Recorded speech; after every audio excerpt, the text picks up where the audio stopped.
جب آپ کو موت آئے گی تو کوئی چیز بھی آپ کے کام نہیں آئے گی. آپ کے دنیا کے جانے سے کسی کو کوئی فرق نہیں پڑے گا. دنیا کے کام ویسے ہی جاری رہیں گے. آپ کی ذمہ داری کوئی اور لے لے گا.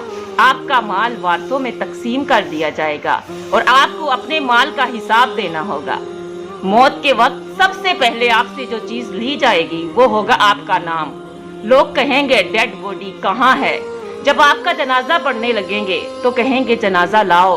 جب دفنانے لگیں گے تو کہیں گے میت کو قریب کرو. میت کو دفناتے ہیں کہیں بھی آپ کا نام نہیں لیا جائے گا. اس لیے مال، حسب و نسب اور اولاد کے دھوکے میں نہ آئیں. آپ پر غم کرنے والوں کی 3 قسم کی اقسام ہوں گی. جو آپ کو سرسری سا جانتے ہوں گے وہ کہیں گے ہائے بیچارہ، اللہ اس پر رحم کرے.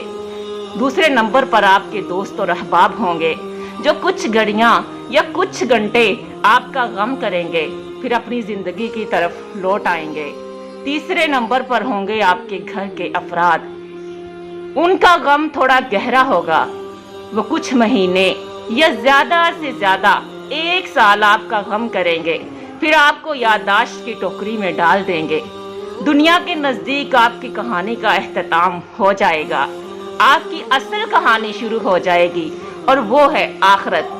آپ کے ساتھ صرف آپ کا عمل باقی رہ جائے گا.